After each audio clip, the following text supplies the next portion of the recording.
fastest show in sports. The WNBA is now negotiating its new collective bargaining agreement, and they are all upset at something Adam Silver said recently about the league. WNBA, as you know, they're calling for players in the WNBA are calling for more money. They 9%, I believe, accordingly. They get 9% of total revenue compared to roughly 50% of the revenue of NBA players. Should they be getting a larger share of the revenue in the WNBA? Yes. I mean, I think the share isn't the right way to look at it because there's so much more revenue in the NBA. I think you should look at it in absolute numbers in terms of what they're making, and they are going to get a big increase in this cycle of collective bargaining, and they deserve it. See, the players are all upset because they heard Adam Silver say, well, let's not maybe call it sharing, and that's what they want. They want to share, they want a piece of what's going on here, a share. Let's be honest here. The WNBA is not the NBA.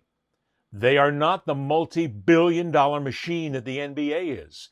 And let's not forget the NBA has a financial stake in the WNBA. That's why Adam Silver's talking about it. Sure, the WNBA has its own commissioner, has its own league base, but the NBA is still Big Daddy here. They're the ones at the end of the day that will pull the strings because they're the ones fronting the money. This is a league that is not profitable. Stop there, okay? Please.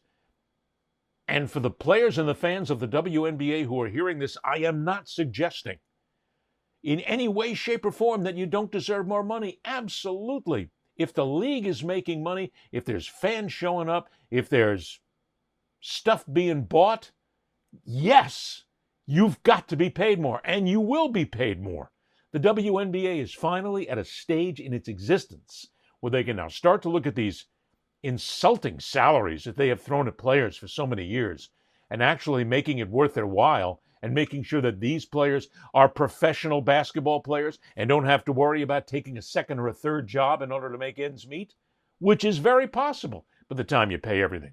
But yeah, the WNBA, I do believe, wants their players to succeed. I think the NBA wants them to succeed. But you're not going to get revenue sharing right now. It doesn't work.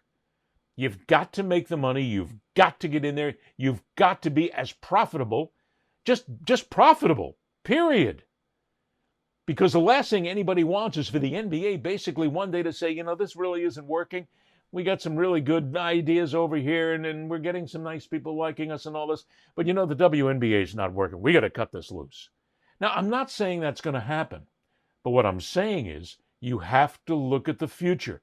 And the future right now says that the WNBA players, you have to rely on your union, the people that are doing the negotiating and the bargaining for you, to make sure that you get your fair share, but you don't share at this point. That needs to come down the road. The Players Association needs to be sure that when they cut this CBA, whatever length of time it is, that the next time they come around, players are going to have the opportunity to revenue share if the league is being profitable. I don't know how many times I can say this. People are all pissed off and screaming that Adam Silver doesn't want the players to make money. That doesn't make any sense. Why would you not want your players to be happy? Why would you not want your players to make money? Why would you keep them down? Why would you put your thumb on them? Just so they're pissed off all the time, angry, and they're screaming and hawking? And you want that kind of nonsense going on? No, you want the players satisfied. You want the players happy. You want them paid well. You want them traveling right. You don't want them traveling third class. First class, professional players. But it doesn't come overnight. This is still a fledgling league that still has to create a bigger footprint. And when that footprint is created, and as that footprint is created, the players deserve more. So you need to back off a little bit. You're going to make more money. And if you're not, I'll be one of the guys out here screaming that the NBA is full of shit and they're not paying you the money that they owe you because you're professional players and you deserve a buck. The league's making money at one stage, but they're not profitable yet. Let's get there. Let's make sure that the WNBA is around for a long time to come. Players get paid what they're worth. The great play continues on the court, and everybody's happy. It's going to take time. It doesn't happen overnight. Ed Berliner, the fastest show in sports.